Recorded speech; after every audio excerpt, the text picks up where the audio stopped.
is. Okay, so that's kind of the introduction, chemical equations, and a couple of different reactant types. So now we're going to move into something called molar mass. I'm going to introduce you to the concept of the mole. Okay, so with respect to reaction stoichiometry, we're really interested in being able to determine the amount of product that we can produce in a given reaction given the amount of reactant that we put in, or vice versa, okay?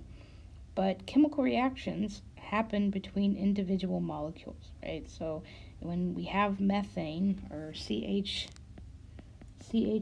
and it combines with oxygen, this happens between these individual molecules. A methane molecule comes and finds two oxygen molecules, and it produces CO2 as well as H2O, okay? So we're dealing with individual molecules.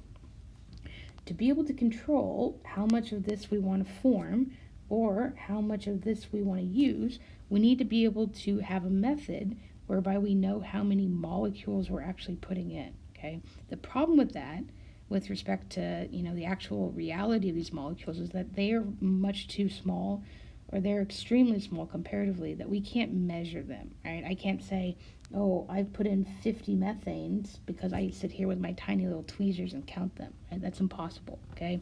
So long term, the way that we go about measuring the amount of molecules that are in a reaction is we weigh them, right? We can always take the mass of something, and that's what we're going to be developing with this concept of the mole and molar mass, is how we can actually determine how many molecules we put in just by taking the mass of whatever sample we're looking at, okay?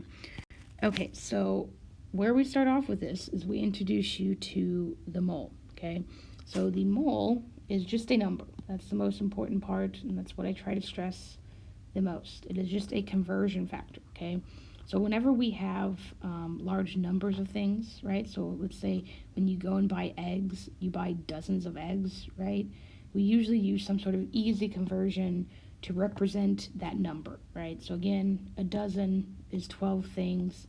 If you've ever heard of a gross, that's very similar. It's 144 things, okay? All right, so the mole is the chemist's dozen. So it's just the same things, it's just the same concept, it's just a conversion factor, except it is a conversion for a very large number of things, okay? So 1 mole is defined as 6.02 times 10 to the 23rd things, okay? This is what is called Avogadro's number. Okay, so the most important thing to note is that you shouldn't be really frightened by this thing called the mole, okay? Again, it is just a number, right? So for example, if I had a mole of marbles, all that tells me is that I have 6.02 times 10 to the 23rd marbles, okay? Same thing if I had a mole of donuts, I just have a bunch of donuts. So I have 6.02 times 10 to the 23rd donuts. So a mole isn't necessarily particular to chemistry, right? It's just another conversion. I've got a dozen donuts, I've got 12, I've got a mole of donuts, I've got a lot of donuts. I've got 6.02 times 10 to the 23rd donuts. Okay, so then the second important thing to note about the mole is how we actually get that number. This is not as important, but I should note it at least at this point in time. The reason why the mole is defined as this 6.02 times 10 to the 23rd is because that is the exact number of carbon atoms that are in 12 grams of pure carbon-12. So just as a note, what am I indicating by this carbon-12? This is the carbon isotope with 6 protons, because that's carbon, and 6 neutrons in the nucleus. Okay, that's what we mean by carbon-12. This again is the mass number, and that is the sum of the protons and neutrons, okay? So, number of carbon atoms that are in exactly 12 grams of pure carbon-12. Not as important, but just a little side note to consider. Okay, so when we're going to convert between numbers of things, so numbers of things and moles, this is going to be the exact same method that you would use to convert between numbers of things and a more used number like a dozen, right? So for example, if I had 36 eggs, right? So I'm going from numbers of eggs, and I wanted to convert to dozen, right? What do? I mean, if I tell you I have 36 eggs, I'm sure that you can just look at this and say, well, you have 3 dozen, but what have you actually done in that conversion, right? So what we've actually done is taken that relationship, the fact that 1 dozen is equal to 12 things, sorry, 12 things, right? And you've utilized that in a nice little conversion problem, right? So you've divided by that unit conversion, that 1 dozen to 12. So for every 12 eggs, you get 1 dozen. So going from numbers of eggs to dozen, what did you do? You divided by that conversion, you divided by 12, right? So that gives you 3 dozen eggs. The eggs cancel. We're left in units of dozen. Same thing if I said, oh, I've got 2.4 dozen eggs. How many eggs do I actually have? This would be taking it from the dozen and taking it to the actual number. You're going to use that exact same conversion where you know that 1 dozen is equal to 12 eggs or things or whatever you're dealing with, and you multiply the two together, right? So what is 12? I don't even know what that is. 0.4 times 12? What is 0.4 times 12? Let me just get out my little calculator here. 2.4 times 12 gives me 28. 28.8 eggs. So impossible because you can't have a 0.8 of an egg, but still the same type of concept, right? So when you're taking numbers to dozen up here, you took your number and you divided by the conversion factor, right? When you're doing the reverse, taking dozen to number, you took your number or your dozen and you multiply by the conversion factor. Okay? Same thing's going to apply with respect to moles, okay? So for example, if I have 2.45 moles of copper and I want to know how many atoms of copper I have, right now I have my conversion factor and I want to go to number, right? So I'm going to utilize that conversion factor.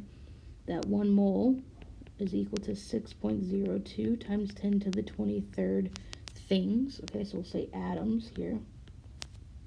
I know I have my 2.45 moles, and when I want to convert it to number, it's the same thing like we did with the dozen. If I have a dozen and I want to convert to number, I multiply by the conversion factor, right?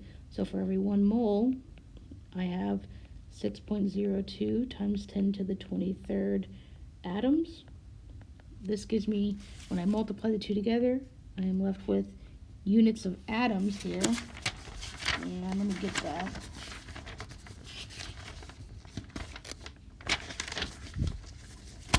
This gives me 1.47 times 10 to the 24th atoms. Okay, so again, this is taking from our mole and taking it to numbers of things, right? How did you do that? You multiply the mole by Avogadro's number. That gave you the number of atoms. Same thing down here. What if we were given atoms? So we're given numbers of things and we want to convert to the mole. All right, this would be the same thing as being given 36 eggs and wanting to convert to dozen. What did you do? You divided by the conversion factor, right? So here, if we want to convert our numbers of atoms, 2.8 times 10 to the 22nd atoms of silver, and I want to convert to moles, all I'm going to do is take Avogadro's number and divide by it. So 6.2 times 10 to the 23rd atoms are in every 1 mole. So when I do that, I get a nice 0.0465, and that is left in moles of silver. Right? The atoms cancel. Okay, so go ahead and try this one on your own. Again, this will be a little question. I have a number of neon atoms. I want to know how many atoms are in 3.65 moles of neon. And then I have atoms, and I want you to convert to moles. So similar thing that we just did in the previous slide. Okay, so we started this whole bit with respect to the mole in an attempt to be able to know how many molecules we had in a reaction just by taking the mass of it, right? So that's the long-term goal. We want to be able to take the mass of something and know exactly how many atoms, how many molecules are in that particular mass, right?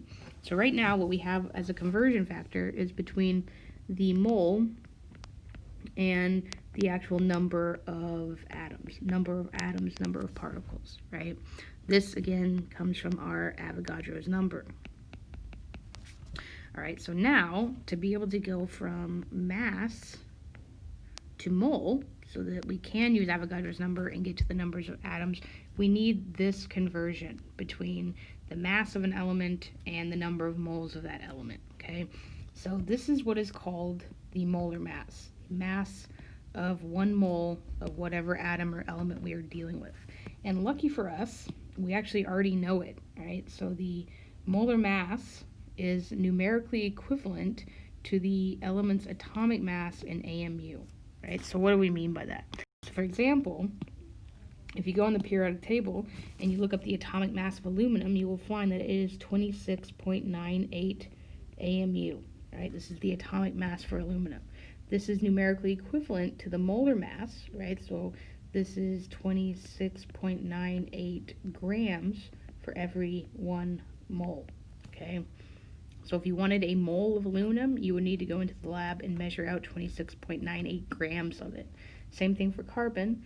The mass, atomic mass of carbon is 12.1 AMU.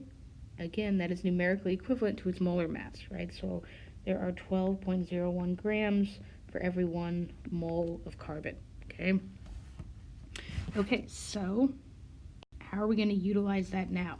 Now we're going to be able to go from mass to moles of something, again utilizing our new conversion that we found, and then long term to actual numbers of things utilizing Avogadro's number. So for example, if I have 0.0265 grams of pencil lead, so I've got 0.0265 grams of pencil lead, which is essentially just carbon, how many moles do I have? So if I looked up the atomic mass of carbon, I would find that it is 12.01 AMU. Again, that's numerically equivalent, so 12.01 grams for every 1 mole of carbon, right? So if I have grams, if I wanted an entire mole, I would need 12 grams. I don't have that. So instead, I need to figure out what fraction of a mole I have. So I'm going to take my mass and convert to mole. I'm going to divide by the molar mass. Grams for every 1 mole. Again, the grams are going to cancel and we're going to be left in units of moles. So when I do that,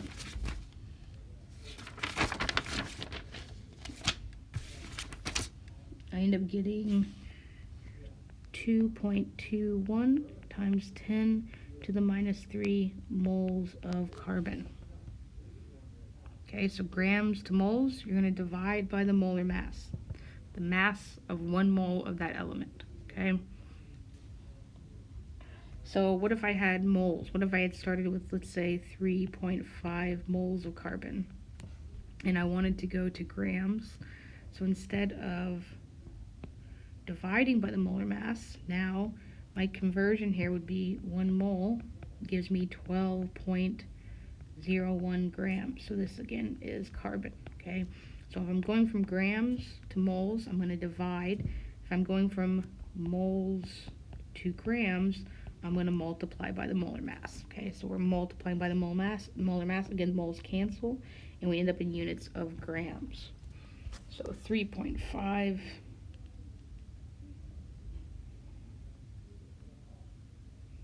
So 3.5 times 12.01 gives me 42.0 grams of carbon. Okay, all right, so now we have this conversion to be able to go between grams and mole, as well as moles and grams, and that comes in the mass of the element. All right, so go ahead and try this one. I want you to calculate the amount of copper in 35.8 grams of copper, and then I want to know what the mass of 0.473 moles of titanium is. Okay, so same thing. We've got grams. You need to convert to moles. I will note that the molar mass of copper is 63.55 grams per mole. And then the same thing for titanium. I will note that the molar mass of titanium is 47.87 grams per mole. Okay, so go ahead and try that one again. Utilize your answers in the quiz.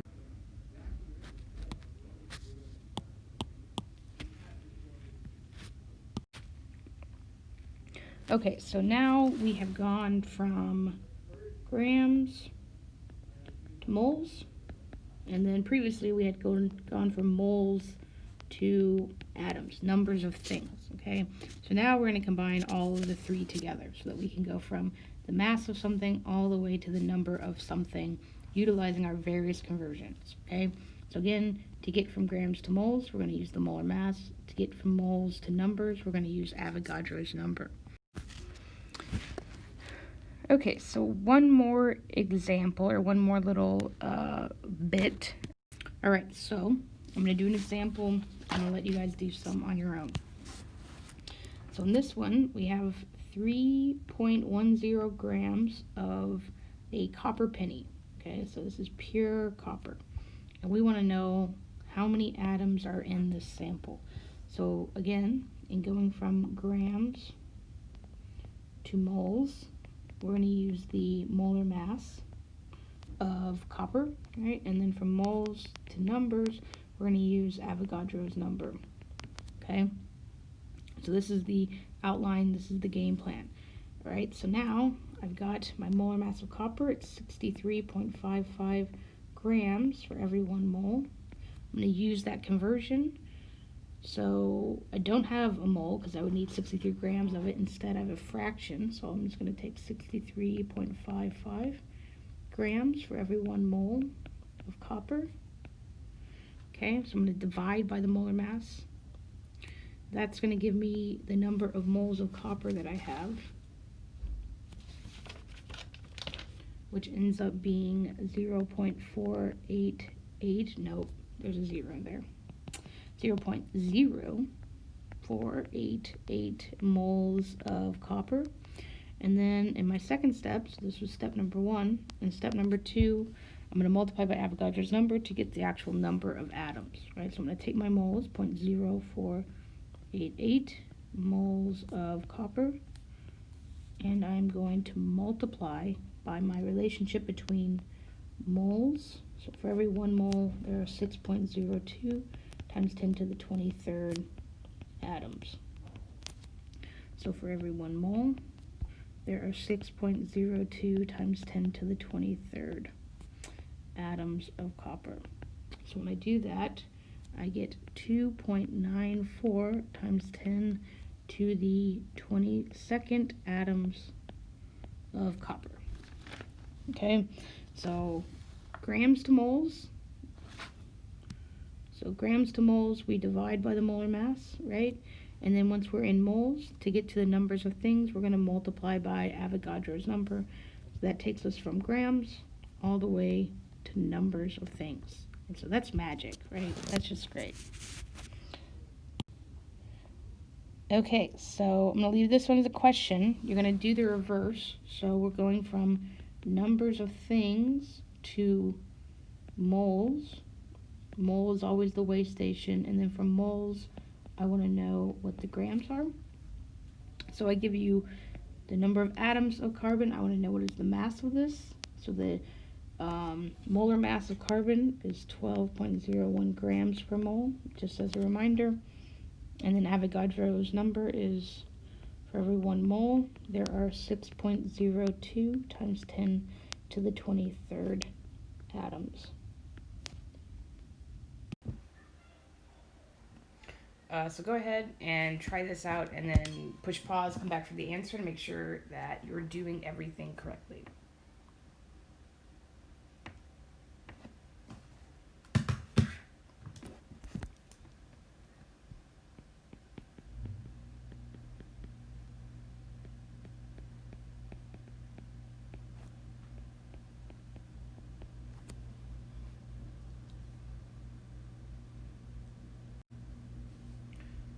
Okay, so here we start with numbers of things, right? So we start, sorry, let me erase this. That's annoying me. Okay, so we start with number of atoms of carbons. So this is very similar to when we were doing the analogy to the number of eggs and dozen, right? If I have a number of things, so let's say I have 36 eggs, and I want to convert them to dozen, what do? Right? I take that that unit equation, right? The 1 dozen is equal to 12 things, and I take that and I divide by it, right? So if I have 12 eggs and I want to convert, for every 12 eggs we get 1 dozen. Again, if we're utilizing this as like a dimensional analysis problem, the eggs cancel on bottom and I end up in units of dozen. And essentially all I'm doing is I'm taking the number, I'm dividing by that conversion factor, right? So if I take 36, I divide by 12, we get 3 dozen. And again, you can mentally do that, right? It's the same exact thing that we're doing here. We have numbers of atoms of carbon, and now that conversion factor isn't 12 things to 1 dozen, it's Avogadro's number, right? It's 6.02 times 10 to the 23rd things for every 1 mole, right? So I'm going to take my numbers of things, and I'm going to divide by that conversion factor, right? For every 6.02 times 10 to the 23rd atoms of carbon, I get 1 mole, right? So again, atoms of carbon cancel. I'm left in moles of carbon. And so we get 5.6 e to the 24th divided by 6.02 e to the 23rd. That gives me 7.57 moles of carbon, right? And so now we're in this mole land, right? So we can't necessarily stop here though, because I want to know what the mass is, but that's when our second conversion factor comes in, right?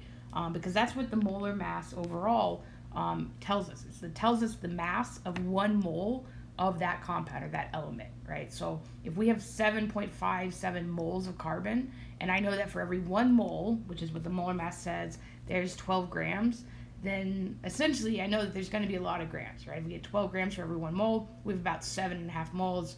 There's going to be a lot more grams overall. So the next step that we're going to do, so this is the conversion between numbers to moles. The next step we're going to utilize is that conversion between moles and mass by using that molar mass, okay? So I'm going to take what I just found, the fact that we have 7.57 moles of carbon. And again, for every 1 mole, there are 12.01 grams, right? So again, what's going to go on bottom is 1 mole for every 12.01 grams of carbon. So we're going to take the number of moles and we're going to multiply by the molar mass. And so overall, when I do that, times 12.01, that gives me a mass of 90.97. So we're going to use 3 sig figs. So we're going to go back. We're going to get 91.0 grams of carbon in that number of atoms of carbon. Okay, so here, to go from numbers of things to moles, we divided by Avogadro's number. And here, to go from moles to mass, we multiplied by the molar mass. And you should come out with the correct answer.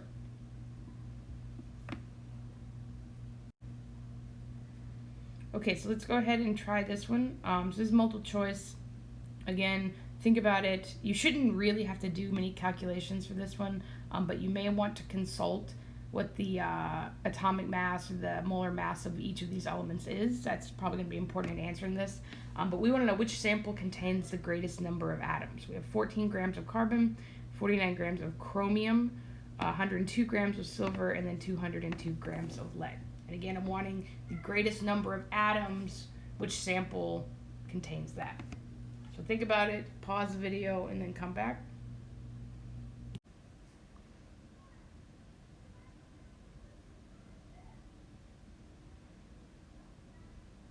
Okay, so just as a reminder, we have the conversion between mole and numbers of things. So 1 mole is 6.02 times 10 to the 23rd things. And in this case, we'll be talking about atoms because, again, we're dealing with atoms.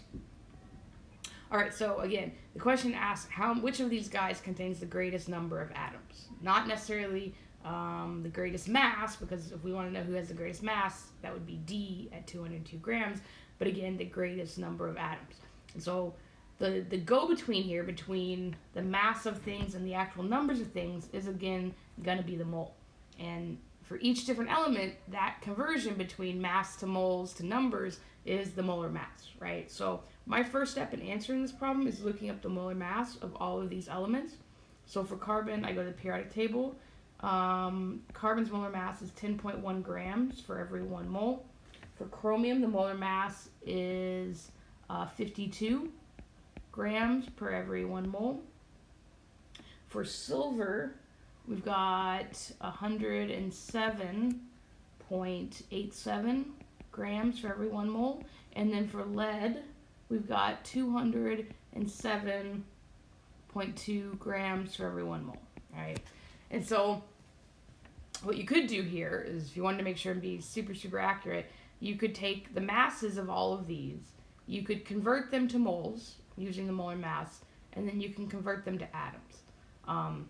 But ideally, you shouldn't have to do that, right? So if we look at this, for example, if we look at chromium, we know that if we want an entire mole of chromium, which would give us this 6.02 times 10 to the 23rd atoms, we would need 52 grams of it, right? And so in the sample that we have of chromium, we have less than that. We have 49 grams of it.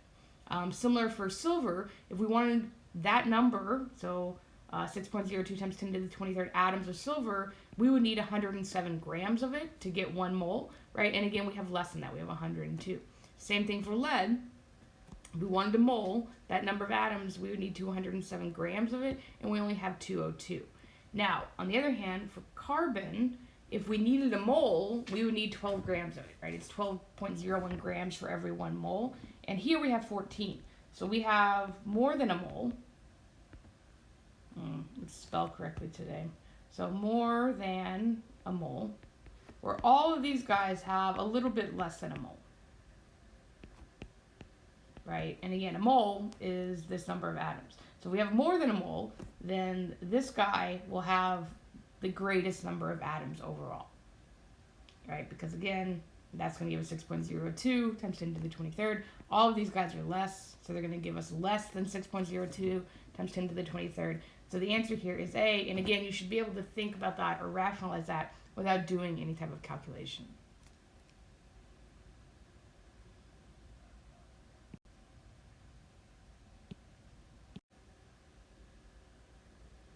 Okay, so now we're going to kind of extend this concept of numbers of things and the mass of things to molecules, as just opposed to what we've been talking about before, which is just elements, right? So again, what we've been dealing with thus far is we've been saying, okay, we've got, 13 grams of carbon. How many overall atoms or how many moles are in that 13 grams of carbon, right? And again, carbon here is just an element. So now the question is, what if we didn't have an element? What if we had a molecule or a compound, right? Let's say we had something like CO2 or carbon dioxide, right? So for every molecule of carbon dioxide, of CO2, we have 1 atom of carbon, and then we have 2 atoms of oxygen, right? So the question is, well, does this apply, this idea behind numbers of things and mass of things, does it apply to molecules as well? And the answer to that is yes, right? So for every 1 molecule of CO2, we have 1 carbon atom, right? That's going to contribute mass to that molecule. And then we have 2 different oxygen atoms. That is also going to contribute mass to that molecule, right? And so because of that, because we're dealing with a molecule, if we want to know the mass of each molecule, then we have to take into account the contribution of the carbon and the contribution of the 2 oxygens, right? We know what carbon weighs, right? We know its atomic mass. We can get that from the periodic table. So this guy is 12.01, and then when we're dealing with formula mass, we're going to be talking about AMU, right? Atomic mass unit. And then each oxygen, if we look up in the periodic table, is going to contribute 16 AMU, right? But again, there are 2 of them, so we have 2 times 16 AMU, right? So the mass of an entire CO2 molecule is going to be the combination of all 3 of those atoms, right? So if we want the formula mass for CO2, then we're going to take the carbon, right? So 12.01 AMU, And then we're going to add to it the 2 oxygens. And so I can write those out separately, or I could just say 2 times the atomic mass of oxygen. And so when we add all of these guys together, we end up with 4400 AMU. Or 4401, my bad.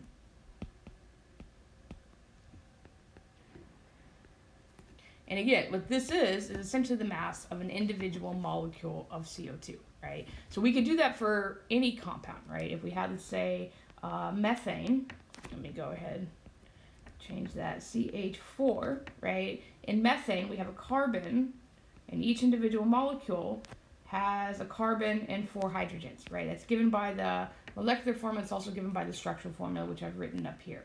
If we wanted the mass of an individual molecule of methane, we have to take into account the carbon as well as all 4 of those hydrogens, right? So if I wanted to do the formula mass for CH4 for methane, I would take the carbon. We have 1 carbon that contributes 12.01 AMU. And then there are 4 hydrogens, right? So I would take 4 times the atomic mass of hydrogen, which is 1.008 AMU.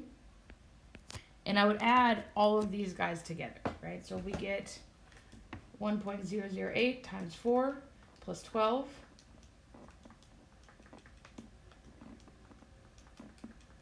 That's going to give me a formula mass here of 16.04 AMU. Right? And again, that's literally telling us in terms of atomic mass units how much each individual molecule of methane, the mass of, right?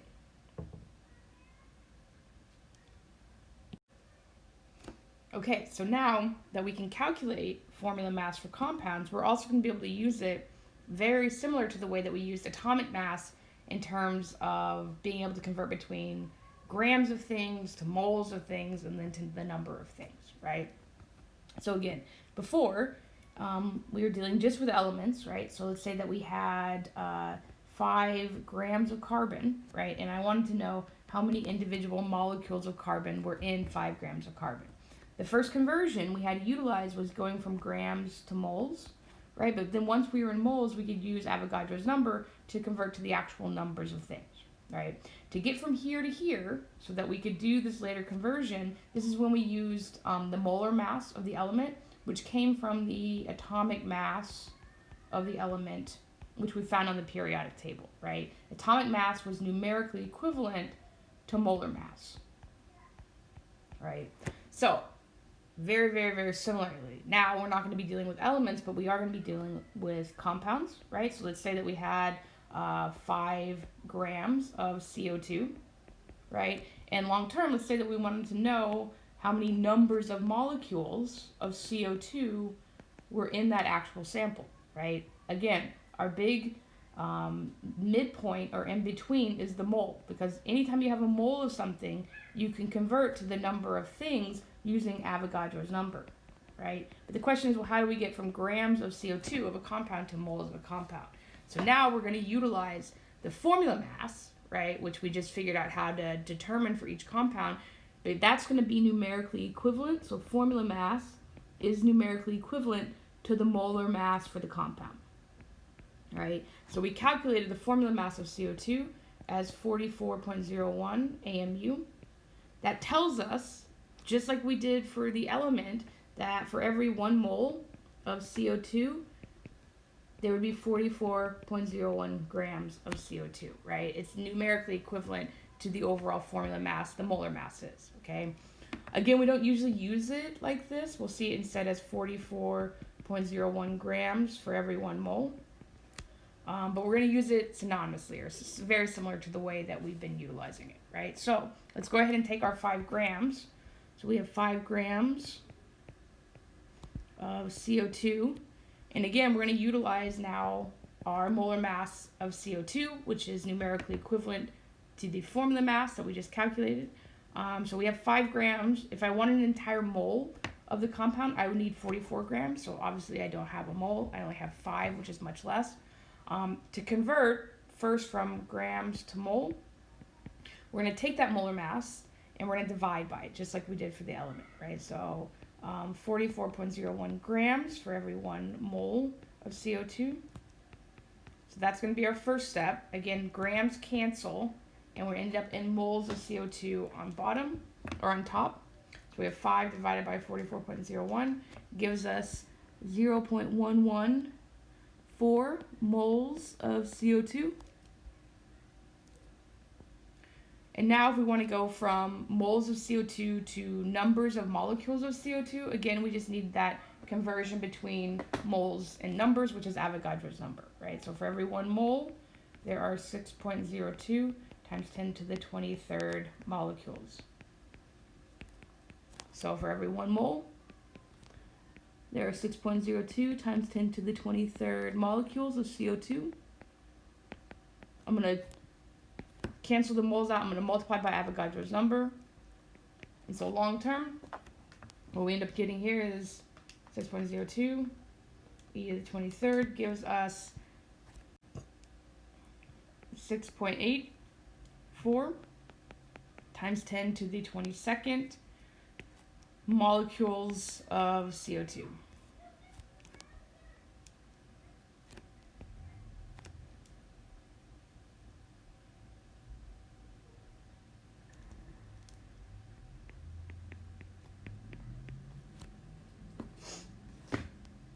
Okay, so very, very, very similar, right?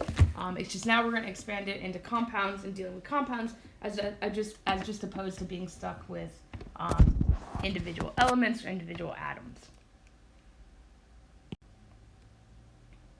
Okay, so we're going to go ahead and we're going to do this example, and then I have 2 problems for you guys to try on your own. So we're going to use similar pathways to figure out the answer to this problem. So aspirin, its main ingredient is a compound called acetylsalicylic acid, and we give you the molecular formula for that compound here. They say that an aspirin tablet contains 325 milligrams, so again, this is our mass here, of acetylsalicylic acid. And with that, they want to know how many actual individual molecules of acetylsalicylic acid is in each aspirin tablet. Okay, so again, we're given a mass, right? And long term, we want to turn this into actual numbers of molecules. And again, we're calling these molecules now because we have a compound. It's not just an individual atom or element. And so how do we get from mass of something to actual numbers of molecules? So the first step in this is going to be determining the formula mass of this compound, of acetylsalicylic acid, right? So formula mass, I frequently will call formula mass, again, because they're numerically equivalent, I will call it molar mass or molecular weight. Not in a good writing space today. Okay, so molar mass, or synonymously molecular weight.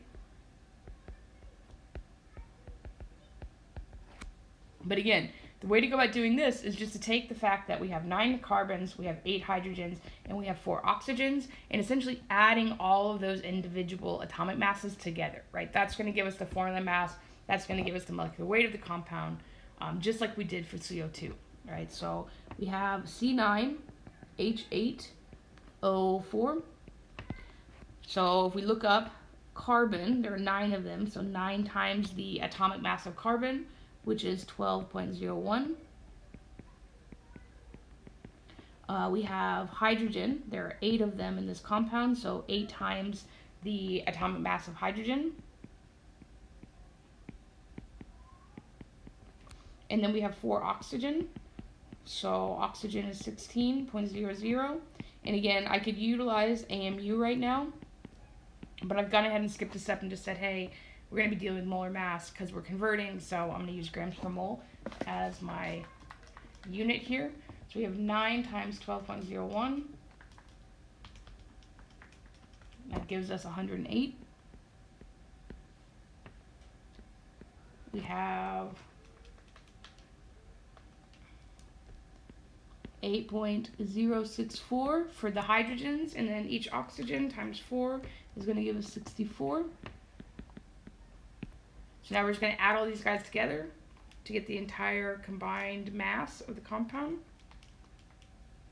Plus 108.09 gives us a mass of 180.0 0.154, and the units here again, because we're in our molar mass, is grams per mole. So for this compound, if I wanted an entire mole of it, I would need 180.154 grams. In each aspirin tablet, though, we do not have 180 grams. We have much less than that, right? So now that we have the molar mass, now that we have the formula mass for the compound, we're going to utilize the mass that we have, so 325 milligrams. And the first thing we're going to need to do is convert that to the number of moles so that we can use Avogadro's number to get to numbers of molecules, okay? And again, that's what this conversion factor, our molar mass, tells us. It's this relationship between mass and moles. Now, the only thing else that you need to note is right now you're in milligrams here, and molar masses are usually listed in terms of grams. So to keep our units consistent, we first need to convert milligrams to grams. So hopefully you guys remember the conversion for that. The milligram is much less. There are 1,000 milligrams in every 1 gram, right? So 1,000 milligrams for every 1 gram. You can also look at it, it's a factor of 3, right? And so we'd be moving the decimal place 3 places to the left. So if we take the number of milligrams, divide by 1,000, that's going to give us 0.325 grams of acetylsalicylic acid. Again, when I take this number, I divide by this number, multiply by this number, I'm going to be left with units of grams, and I'm going to have converted from milligrams to grams. Okay, so that's step number 1. Step number 2, we're now going to take this 0.325 grams of C9H8O4, and we're going to convert to moles by, again, taking that molar mass and dividing by it, right? So our molar mass tells us the mass for every 1 mole. So this is 180.154 grams for every 1 mole. When we take our mass that we actually have and we divide it by the molar mass, we're going to be left in units of moles. And for this one specifically, we're going to have 108.154. We're going to be left with 1.804 times 10 to the minus 3, 123 moles of C9H8O4. Okay, so this was, again, conversion from grams to moles, utilizing the molar mass of the compound. And so now the very last thing they want to actually know how many molecules it contains. So now that we're in moles, we can convert to numbers of molecules by using Avogadro's number. So now number 3, we've got 1.804 times 10 to the minus 3 moles of C9H8O4. For every 1 mole, how many molecules are there? There are 6.02 times 10 to the 23rd molecules. So if I take my number of moles and I multiply by Avogadro's number, that gives me 1.09 times 10 to the 21 molecules of acetylsalicylic acid, C9H8O4.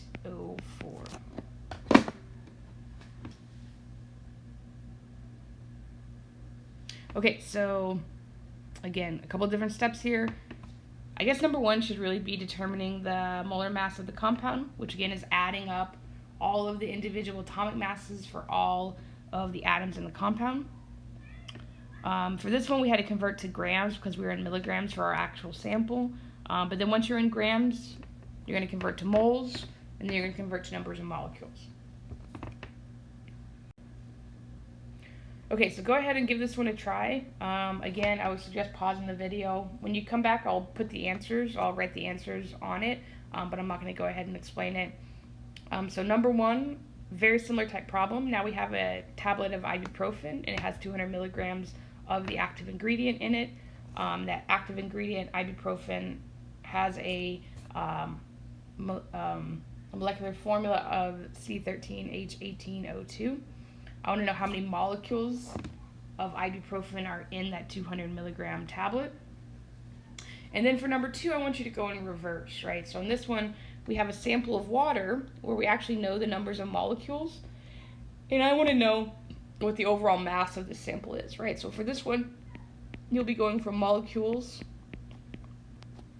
again, going through that weigh station of the mole, and then converting from moles to mass using a similar type situation that we did in the reverse, right? When we went from mass to molecules, this one you'd be going in reverse, molecules to moles conversion, and then moles to mass. So go ahead and give these guys a try and then come back for the answer. Okay, so hopefully you guys took that break, that pause. I went ahead and finished the part 1 of this question, right? So my first step over here was determining the molar mass of ibuprofen. So I added up all of the atomic masses of all of the atoms that are in the compound. There were 13 carbons, there were 18 hydrogens, there were 2 oxygens. That gave me a molar mass of 206.274 grams per mole.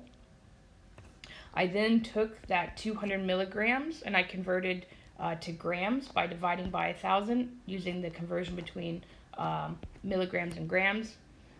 I then took the 0.200 grams and I divided by the molar mass of the compound to convert to moles, right? And then with number of moles of the compound, I used Avogadro's number multiplied by Avogadro's number to convert it to actual numbers of molecules. And so overall I got 5.84 times 10 to the 20th molecules of ibuprofen in the 200 milligram tablet. Okay, so I wanted to go ahead and go through the second part of this problem because I haven't done one like it yet. So in this one, we're doing, again, the reverse, right, where we have the actual numbers of things, and we want to know overall what the mass is. And so my first step in doing this is, again, going to be to find the formula mass, or the molar mass of the compound. So with that, I've added up the 2 hydrogens in water plus the oxygen. That gave me a molar mass of 18.016 grams per mole. And so now, my first step is going to be taking the numbers of molecules, right? So we have 3.55 times 10 to the 22nd water molecules.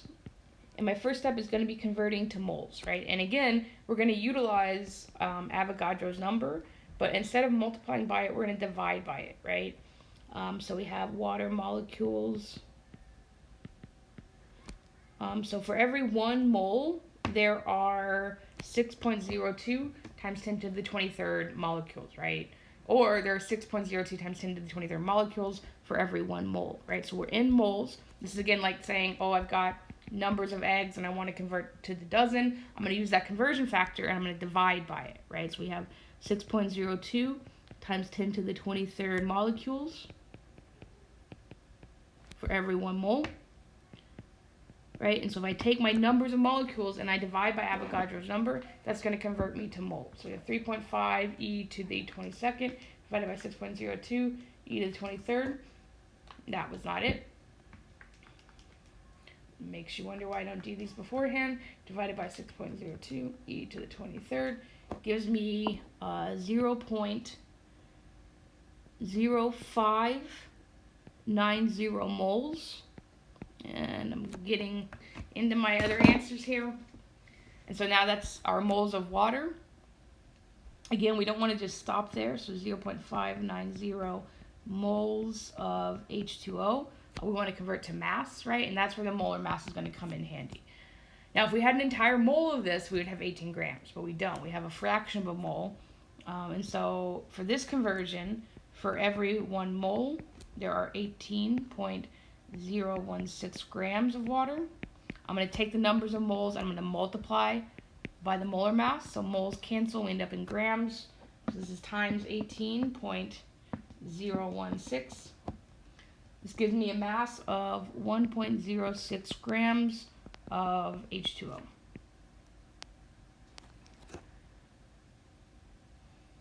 Okay, so this kind of goes all over the place. Hopefully you guys can go through and stop where you need to. But I would become very comfortable with these conversions between numbers of things and moles of things and mass of things because we're going to utilize them pretty extensively throughout the semester. Okay, so in this next section of Chapter 3, we're going to kind of go back to compounds and how stoichiometry and these stoichiometric relationships kind of play out in our overall chemical formulas for compounds, as well as just determining what's actually in a compound, okay? And so the first thing that we introduce when we're talking about this composition of compounds is something called the mass percent composition, or the mass percent, all right? And so this is defined as the mass or percentage of the total mass of the compound that an element makes up, okay? And so we define that as the mass of element in 1 mole of compound divided by the mass of 1 mole of the compound. So what does that really mean in actual chemical terms? All right, so for example, let's say that we wanted to know what the mass percent composition of chlorine in a compound like this CCl2F2. So if we drew out the structural formula for this, for the CCl2F2, we would find that we have carbon bound to 2 chlorines and 2 fluorines, okay? And so if we're wanting to know what the mass percent of chlorine is, what we need to know is how much mass of chlorine, or how much mass chlorine provides to this overall compound, and compare that to the total mass of the compound. Okay, so to do that, what we're going to do, again, in determining the mass percent of chlorine in this compound, is we're going to determine, number 1, the overall molar mass of the compound. Okay, so to do that, we're just going to sum up the atomic masses of all of the elements in the compound. So for example, we have 1 carbon. So carbon has a molar mass of 12 grams per mole. We have 2 chlorines, right? So this is 2 times the atomic mass of the 2 chlorines. So this is 2 times 35.45 grams per mole. And then we also have 2 fluorines that we have to account for, and that's 2 times 19 grams per mole. Okay, so when we multiply these guys out and we add all of them together, we end up with a total mass here of 120.91 grams per mole. And again, this is the molar mass of this compound, CCl2F2. Okay, so that is the mass that 1 mole of this compound essentially has. Okay, now for determining this mass percent, we also need to know, well, how much mass is there from chlorine specifically in 1 mole of this compound. So to do that, all we're going to do is multiply the numbers of chlorine in the compound, which is 2, by just the molar mass of chlorine. So we do that. So that's the mass that comes from chlorine. We're going to divide that by the total mass, the total molar mass of the compound, which we just calculated. And then because it's a percent, this is going to end by multiplying by 100. Okay, so the mass percent of chlorine in this compound ends up being 58.64% chlorine by mass. Okay, so how do you determine the mass percent for an element in a compound? You multiply however many of those things are in the compound by the molar mass of the element, and then you divide that by the molar mass of the overall compound, multiply by 100. That will give you the mass percent of an element in a specific compound.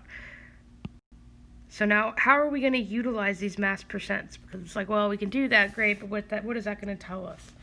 So we're going to be able to utilize these mass percent compositions as like a conversion factor, as a means of converting from one thing to another, okay? So just as a note, percent means per 100, right? So percent is per 100. And if we have something that is 58.64% chlorine, that means that for every 100 grams of our overall compound, there are 58.64 grams of chlorine in it. Okay, so that's what the percent means. Anytime you have percent things, you should always assume that you have 100 of that thing. So if we had 100 grams of our compound, then because it's 58% chlorine by mass, there would be 58.64 grams of chlorine. Okay, we're going to be able to utilize this as a conversion factor in different types of problems. Okay, so how exactly would we utilize that? So let's say that we did have a specific mass of this compound. Let's say we had 789 grams of this overall compound. And we wanted to know, well then, how many grams of chlorine are there in this 789 grams? So we're going to be able to utilize our mass percent composition and know that for every 100 grams of our compound, there are 58.64 grams of chlorine. Okay, so we have a mass of a compound, and we want to convert to mass of the element in that overall mass. We're just going to utilize this as a conversion factor.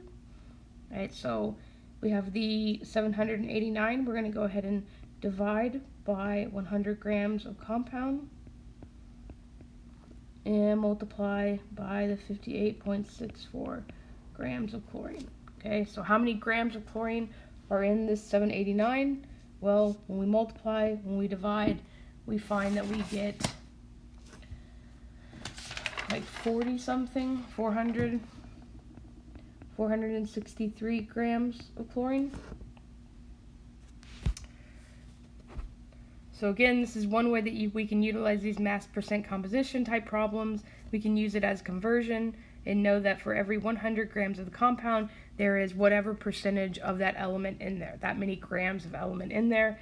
And we can convert from various masses of the compound to masses of the actual elements that we're interested in by utilizing those conversions. Okay, so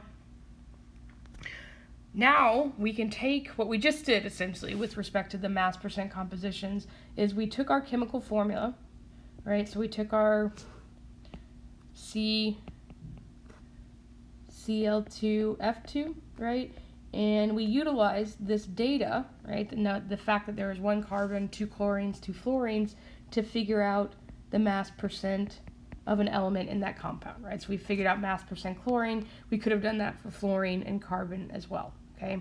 So now the question is, can we do the reverse? Could we take a mass percent and could we figure out what the overall chemical formula was, okay?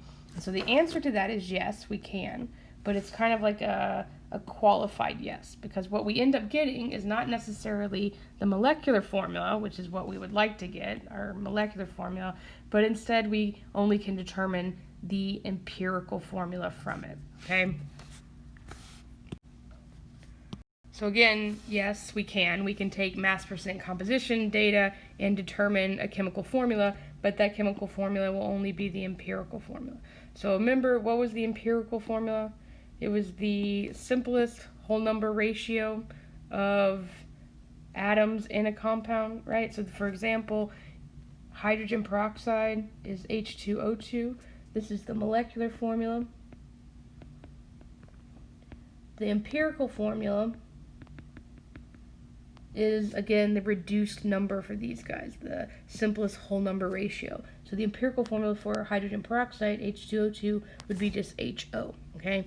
So with respect to taking mass percent composition data and figuring out the chemical formula, we can do that, but all we can determine from that is the empirical formula and not the molecular formula, okay? So we would also have to have other data to figure out the overall molecular formula.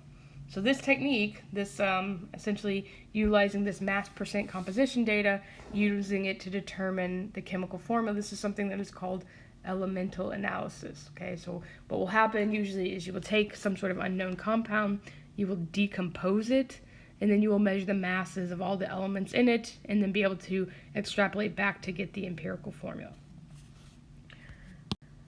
So how would this actually go about working, right? So let's say that we have a sample of water in the lab, okay? So we go in, we don't know the chemical formula of water, but what we do know is that it contains hydrogen and it also contains oxygen, right? And so we don't know what these ratios are between how many hydrogens versus how many oxygens are in this compound. And so we take our little unknown water sample and we decompose it. Okay, so we break it down completely into hydrogen and oxygen. and we measure the mass of both of those elements. Okay, and so what we find is that we end up, when we break this compound down, with 0.87 grams of hydrogen, and we have 6.86 grams of oxygen. Okay, so how would we go about utilizing this data to figure out what the empirical formula is? So just note that when we're dealing with these little guys, or little subscripts, these guys are in terms of actual numbers of molecules, right? This is going to tell us, oh, for every 2 hydrogen, you get 1 oxygen. And if we drew the structural formula for this, you could see that for every 2 hydrogen, there's only 1 oxygen, okay?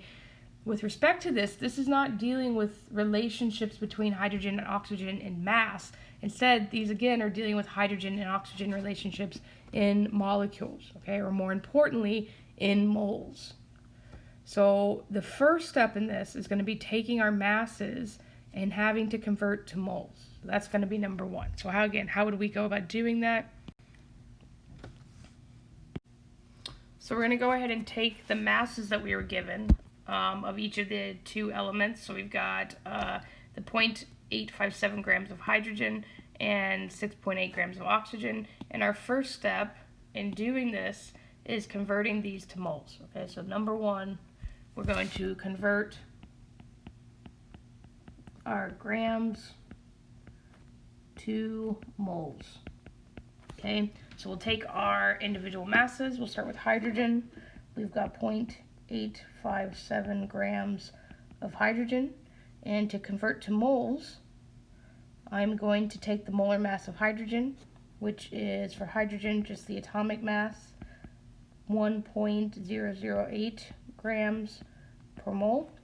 And I'm going to go ahead and divide by that, right? So to convert from grams to moles, we're just going to divide by the molar mass.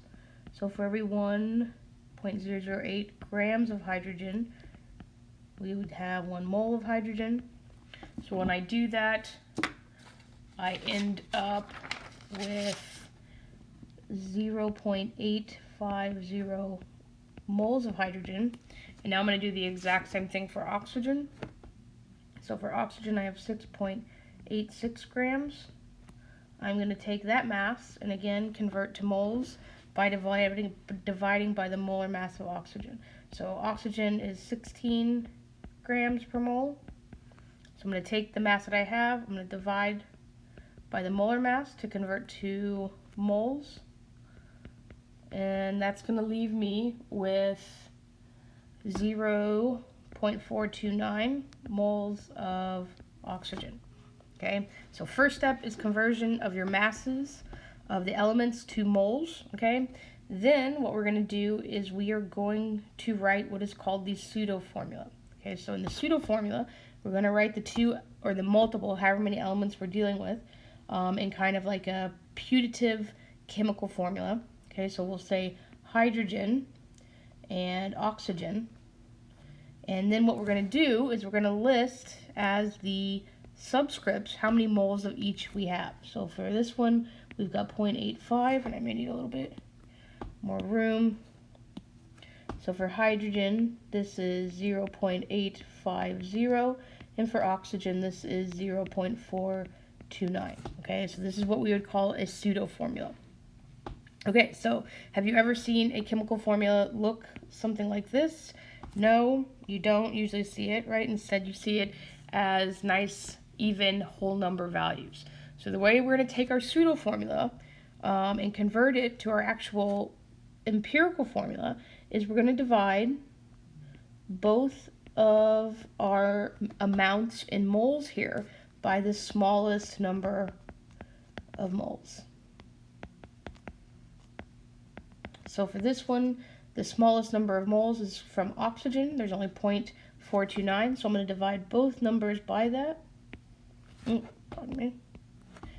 0.429, and I am left with H 1.98, and then O reduces down to 1. Okay, so when you're left with something like this, which is like within 0.5 of an actual whole number value or 0.5 of a number, then we can go ahead and round up to H2O, which is our trusty milliliter water, okay? All right, so just to kind of restate that action, okay? Again, in a nice little simple chart. So first step in converting all of this mass data to the actual empirical formula is you're going to write down all of the masses of all of the elements that you're dealing with, okay? So there's a note here that if you're dealing with percentages, like mass percents, you should always assume that you start with 100 grams of total mass. You're then going to convert from grams to moles by using the molar mass of each element. You're going to write the pseudo formula using the number of moles that you calculated in 2 as subscripts. And then you're going to divide all of the numbers of moles by the smallest number of moles. And I think I mentioned like 0.5. If the result is within 0.1 of a whole number, round up to the whole number. And then, depending on the situation, you may have to multiply all of them by a specific number to get everything in whole numbers. And in this next example, I'm actually going to illustrate when you would need to apply number 5 here. Okay, so we're going to do one more example, and then I have a problem. So we have a compound. It contains both nitrogen and oxygen. And when we take it into the laboratory, we decompose it. We find that we get 24.5 grams of nitrogen and 70 grams of oxygen. So the purpose of this is calculating the empirical formula for this compound. Okay, so again, my first step in this is taking my masses and converting to moles. So I've got 24.5 grams of nitrogen, and I've got 70.0 grams of oxygen. So I look up in the periodic table where nitrogen is.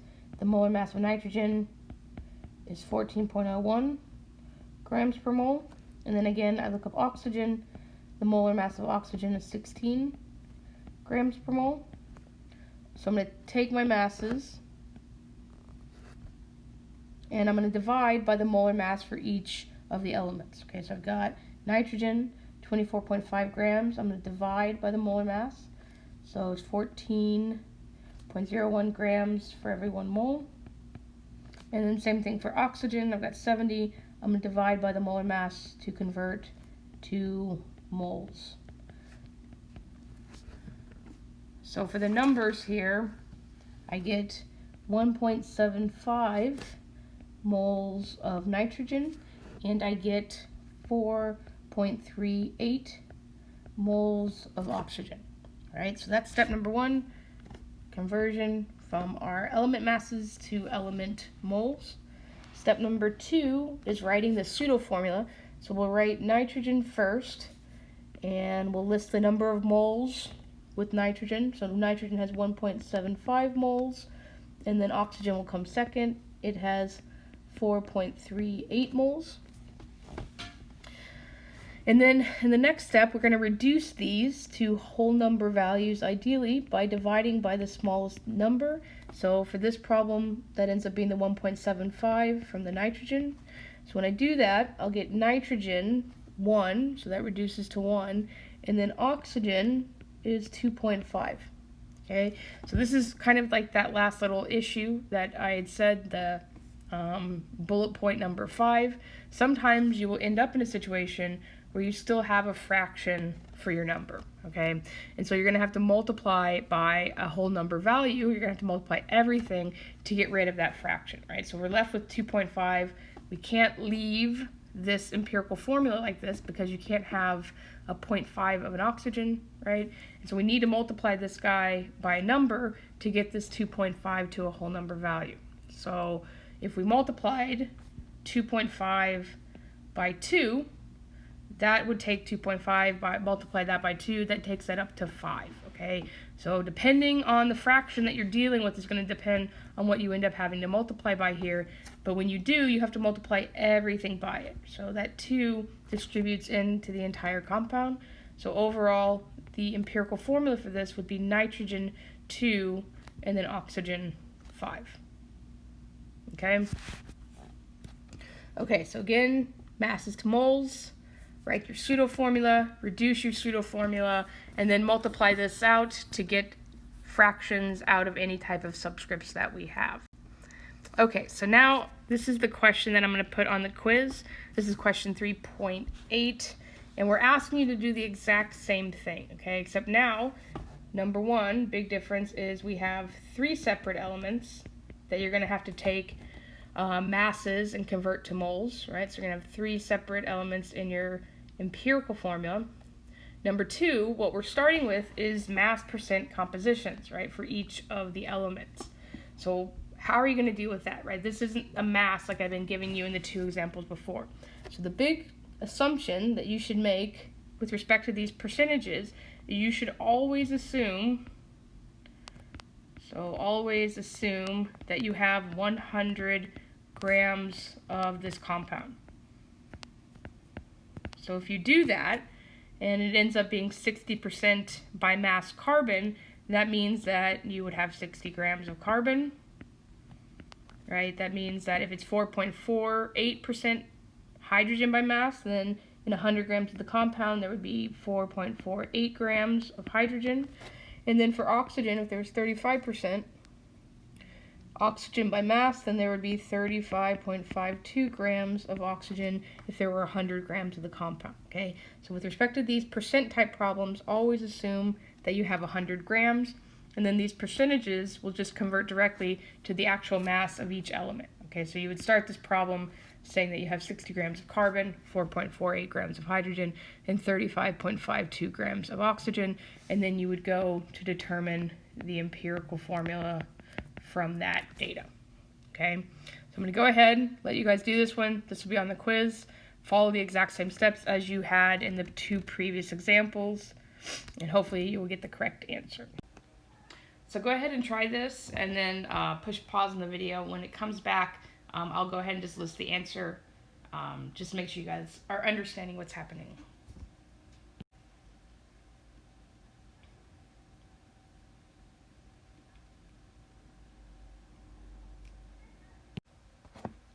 Or I might as well just walk you through this as I go about doing it. So again, first step in doing this, we have mass of each of our elements. We're going to convert first from mass to moles.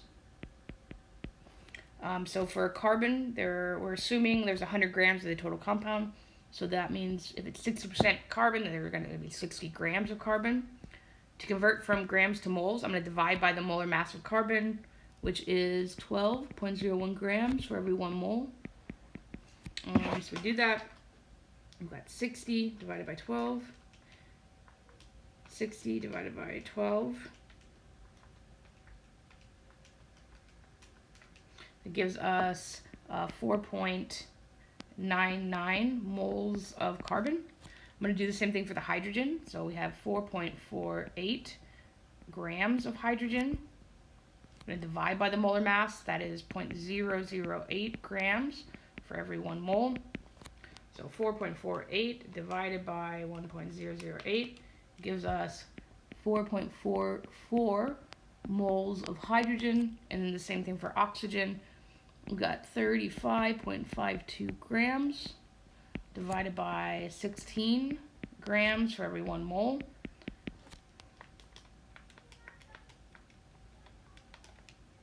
Gives us 2.2 moles of oxygen. Okay, so that is step number 1, converting from the grams that we have to moles.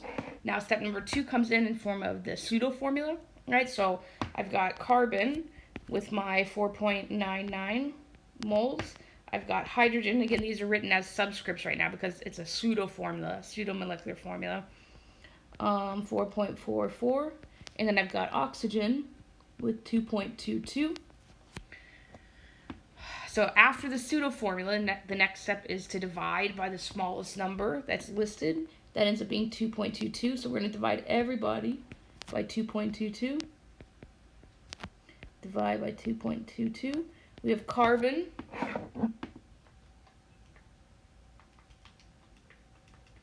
Which gives us a 2.25.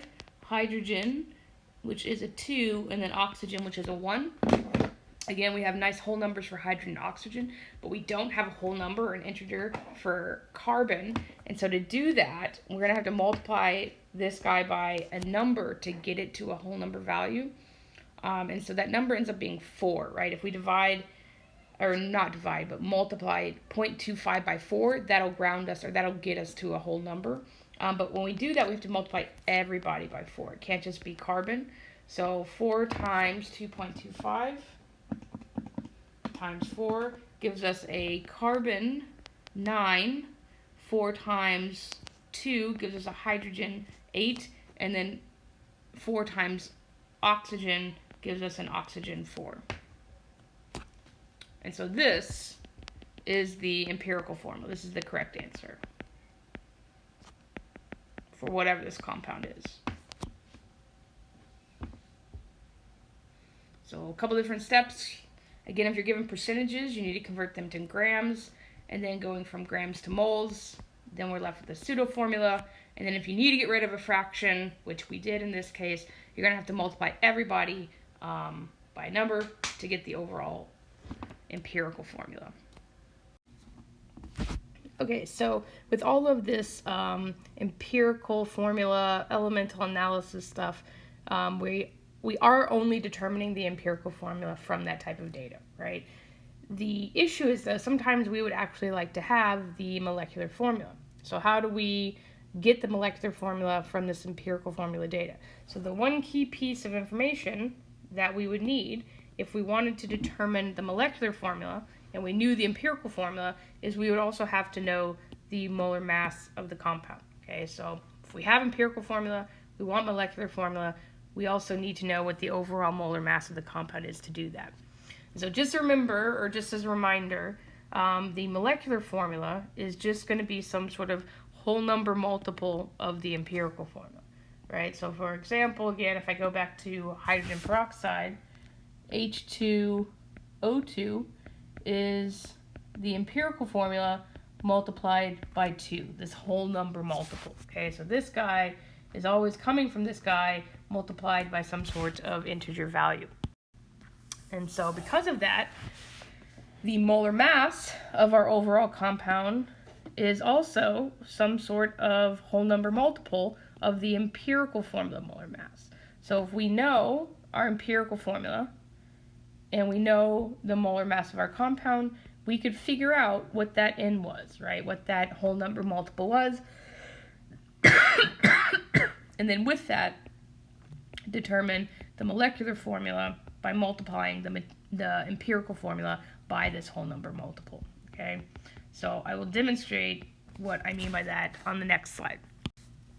So let's say that we had a compound, and again, we've gone in, we've done this elemental analysis procedure, and we have determined that the empirical formula is CH2O. We've also determined that the overall molar mass of the entire compound is 180.2 grams per mole. So we're going to be able to utilize this data to determine what the molecular formula is, okay? So again, if we want to know what that whole number multiple is to get the molecular formula from the empirical formula, we're going to be able to determine that from the molar mass of the compound, which we know, divided by the empirical formula molar mass. Molar mass. Okay, so how would we get the empirical formula molar mass? So the empirical formula for this compound is carbon H2O, right? So how would we get the molar mass for this? Well, we would just add up the individual molar masses for all of the elements in the compound. So for this guy, we've got 1 carbon. So carbon is 12 grams per mole.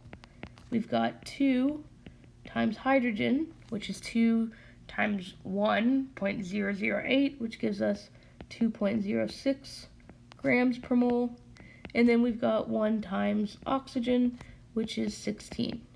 So when we sum all of these guys up, we end up with a molar mass for our empirical formula of 30.026 grams per mole. Okay, so again, this is the molar mass of the empirical formula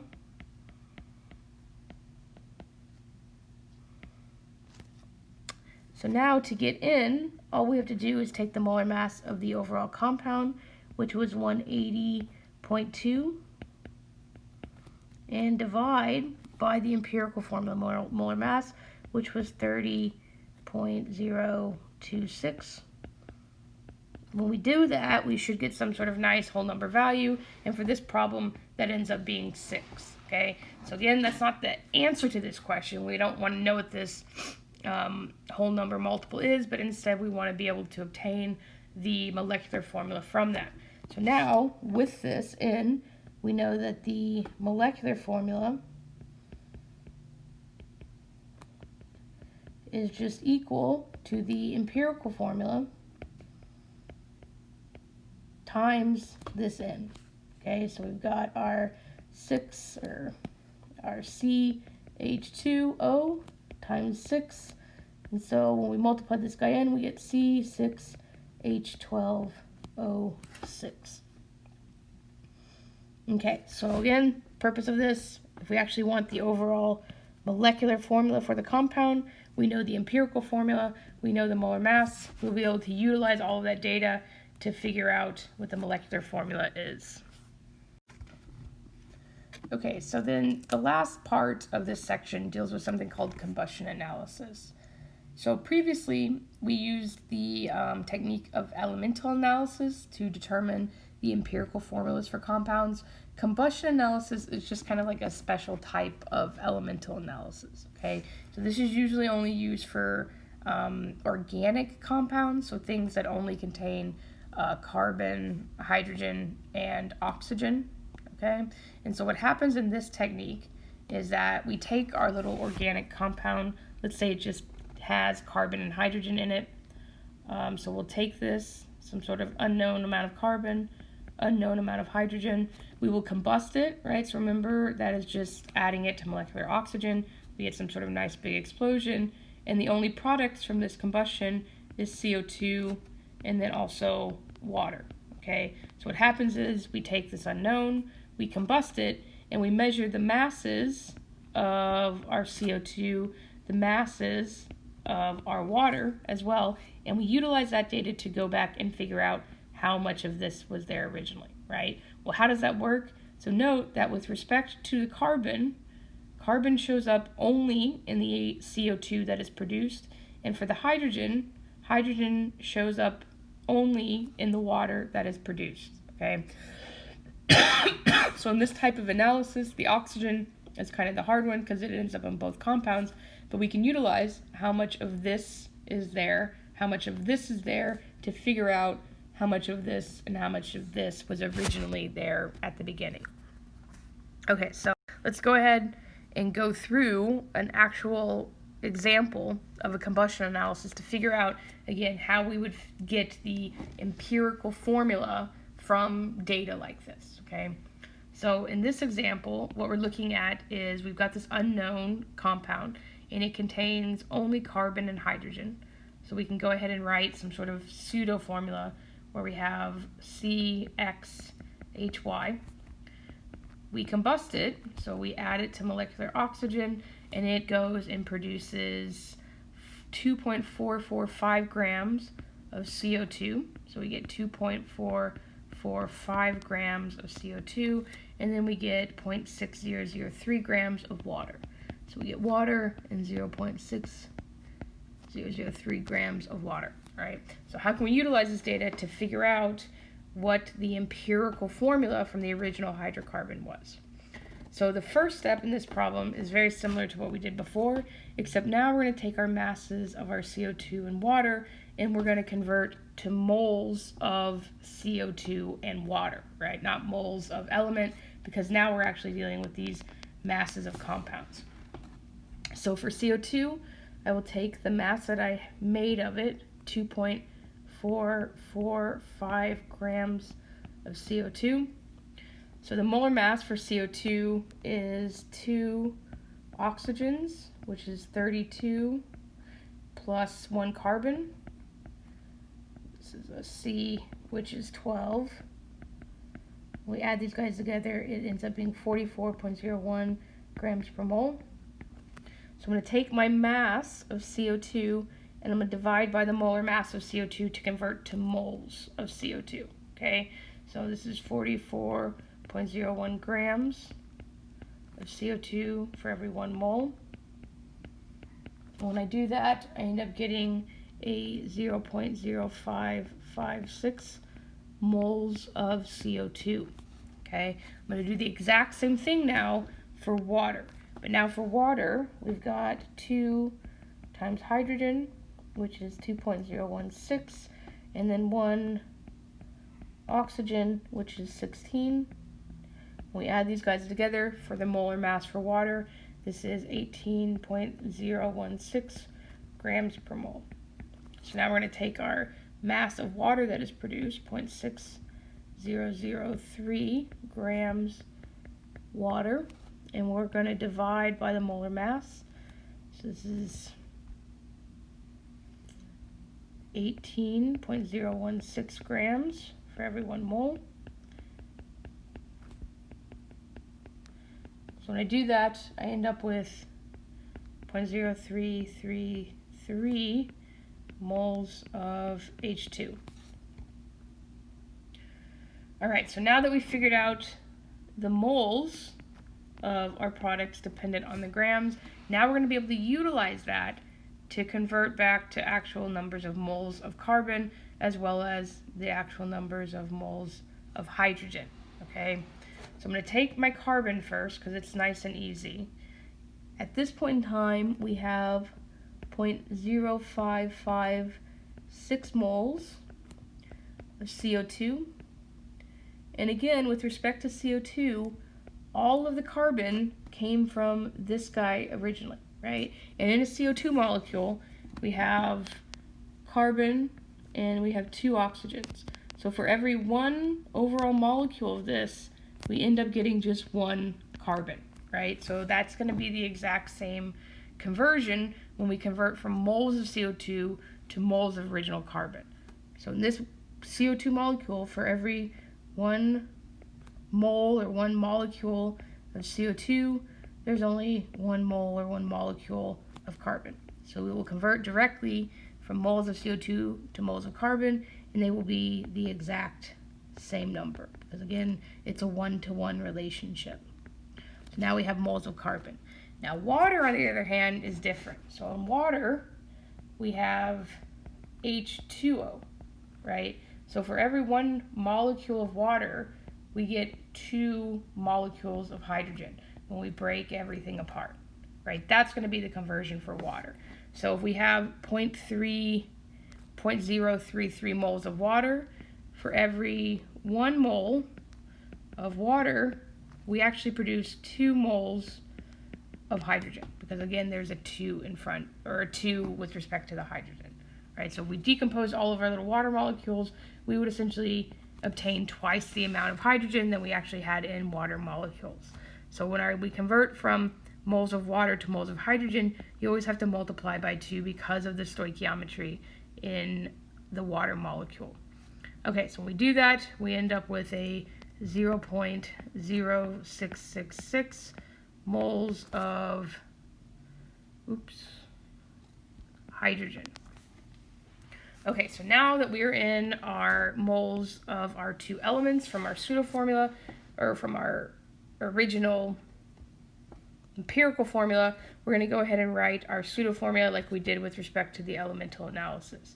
So now we've got carbon 0.0556, hydrogen 0.0666. We're going to divide by the smallest number.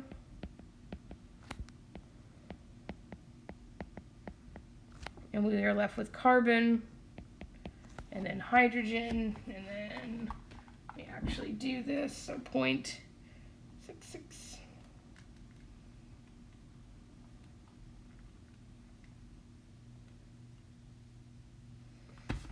Hydrogen 1.2, okay?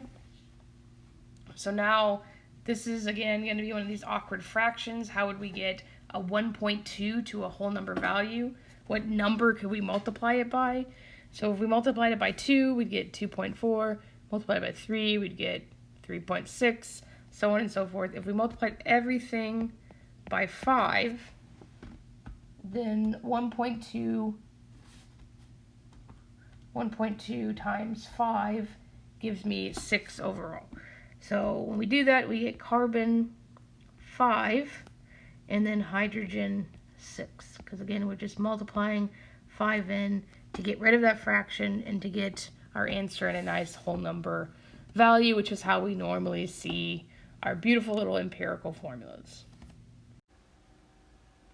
Okay, so this question ends up being a little bit trickier than the example question that I gave you. So for this one, they give us the mass of the sample, right? But now we have a compound that contains carbon, hydrogen, and oxygen, so that's what makes it a little bit more complicated.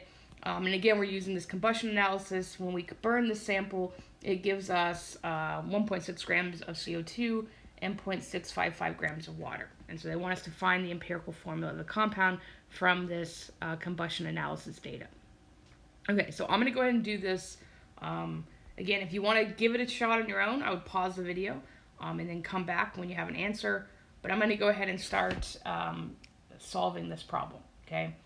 So again, the first thing we're going to do is we're going to convert our grams of CO2, right? So we have grams of CO2, grams of water, to moles of both of those compounds, because again, these CO2s and these waters are going to be the means by which we can figure out how much carbon was initially there and how much hydrogen was initially there, right? So my first step is I'm going to go with CO2 first, because it's easier. And again, if I go ahead and just list the equation up here, so we have some compound that has some unknown X, Y, Z. It's combining with excess oxygen to form CO2 and water. And again, for these guys, all of the carbon goes into CO2 and all of the molecules or atoms of hydrogen goes into the water.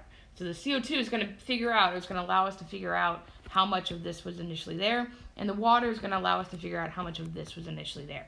After we have those two, then we can go back and figure out the oxygen, which is a little bit more complex, okay? So first step is going to be, again, converting grams of CO2 to moles.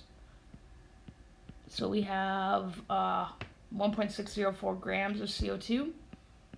The molar mass of CO2 we've calculated before is 44.01 grams for every 1 mole. So this is CO2. I'm going to take my mass here and I'm going to divide by the molar mass. So there are 44.01 grams of CO2 for every 1 mole. Okay, so I've got 1.604 divided by 44.01 gives me 0.0344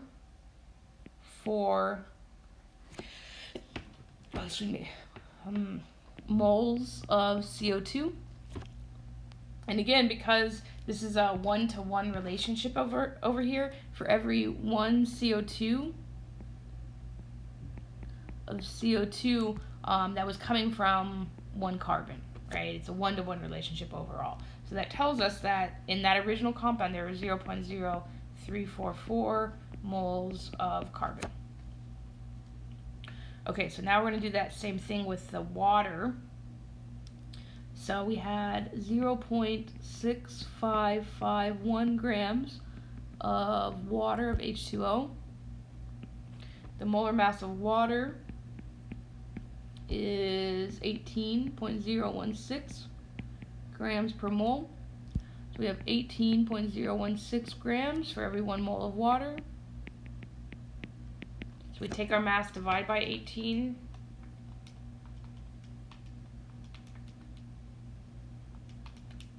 That gives us a 0.0363 moles of water.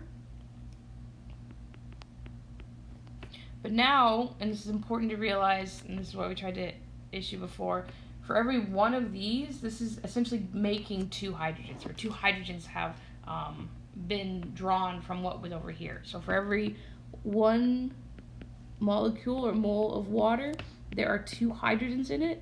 And so that's going to give us the overall number of atoms of hydrogen when we take that and multiply that conversion factor. So 0.363 times 2 gives us 0.0726 moles of hydrogen in that initial compound. Okay, so now this is where it gets kind of tricky. Oxygen, how do we get that? Where is that going to come from? So the big key for this is the fact that we know how much carbon we have. We know how much hydrogen we have. So the only thing that's left over is the oxygen. And we know what the total mass of the sample is, right? It was that 0.8009 grams. So what we need to do is we need to convert what we do know already in moles. We need to convert these to grams to figure out how much each of these both contribute to the overall mass. And then the difference between those two is going to be attributable to oxygen, right? That's where we're going to get the actual mass of oxygen in the sample. So this is kind of like an extra convoluted step where we take the moles of carbon and the moles of hydrogen and we convert back to mass, right? But now we're dealing with the element, so we're just going to be using the atomic mass or the molar mass of the atom, right? So we have this many moles of carbon.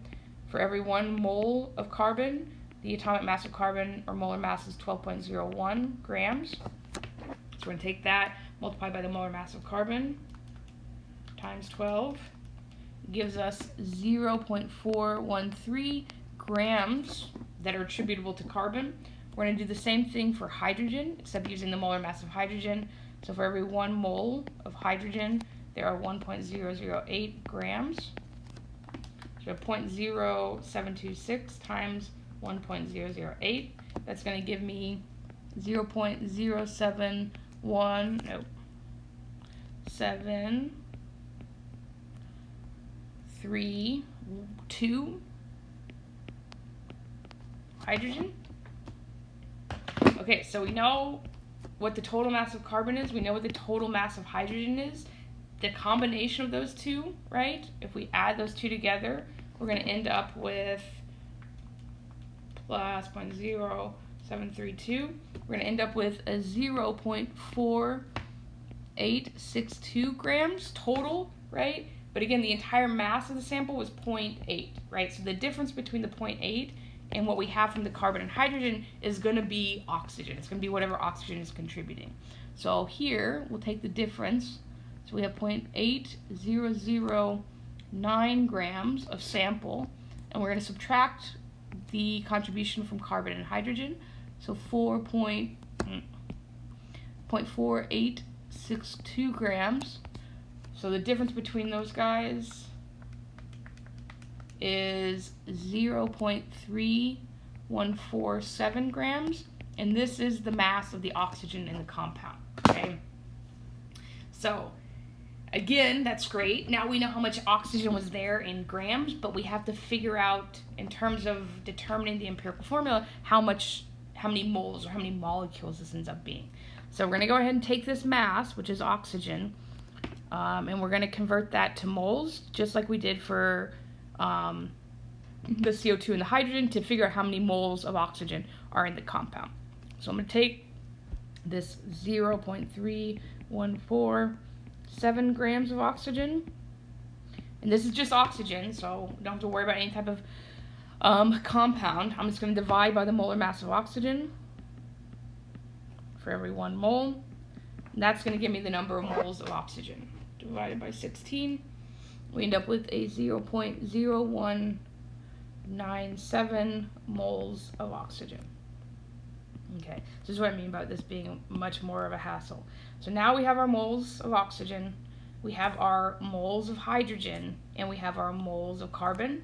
So now we can write our empirical, or our pseudo formula, pardon me.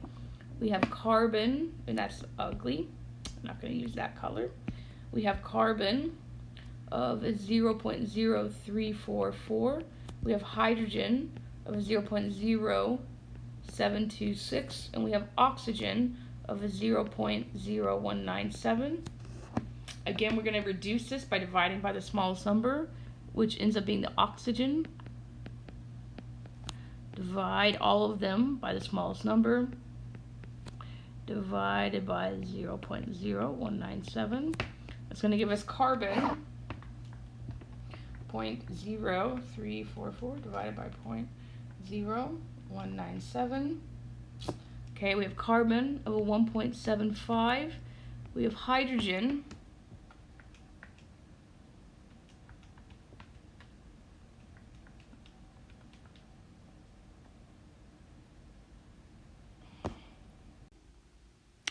and this is where I realize I made a mistake because I don't know. I don't think it came out quite odd or quite near a number that it was supposed to come out to.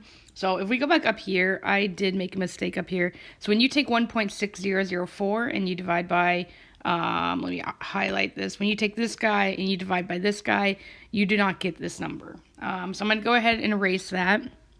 And this is what I'm going to say. Why didn't you guys tell me? I've been making mistakes this entire time. No one said anything. And it's like, oh, well, it's a video, so duh. And so when I do actually get this, this ends up being a 0.0364. And that's, again, in moles of CO2. So then that changes this guy. All these mistakes that we get to change. This ends up being moles of carbon. So again, 0.0364 moles of carbon. And then when we multiply by the molar mass times 12.01, that gives us this guy. Gosh, this changes the entire... I don't want to re-record this, so that's the problem. That's why I'm just going back and changing everything. 37 grams. So then I think the hydrogen was correct. When we add these guys together, instead of it being this one, so we add 0.0732, we end up with 0.510 grams. And then when we subtract it, I'm going to change this guy. This is a classic video. It's going to get all the likes. Change this entire thing. So then we get what was the mass? Total mass was 8,009 grams minus 0.510 grams. So put a negative in front plus 0.8009. Gives us a mass here of 0.291 grams of oxygen. So then that changes our oxygen. So this guy was 291 grams of oxygen. Now we're going to divide that by the molar mass of 16. That gives us, come here, divide this guy. Gives us a 0.0182 moles of oxygen. And so now we'll go down here and that changes these guys. So this guy goes away. The hydrogen was fine. This guy also goes away. It's always the carbon's fault. So now we got 0.0364. We did get the hydrogen correct, and then we had 0.0182. Again, we're going to divide by the lowest number possible to get these to whole numbers. So this is 0.0182 divided by 0.0182. And so we get 0.0364 divided by 0.0182. So this gives us carbon 0.0726 divided by 0.0182 gives us hydrogen of 3.98 and then oxygen 1. And again, if you're within like 0.1 of a whole number, you're going to go ahead and round up to that whole number. So this guy ends up being carbon 2, hydrogen 4, oxygen 1. And again, you can ignore that 1. Again, we would round this up because we're within like a 0.1 of a whole number. So round up or down if you're within that 0.1. If you're at like a 0.2 or a 0.25, that's when you're going to like multiply by a number to get it to the nearest whole number value. Okay, so that's it. Sorry, me bad. Try not to do that one again.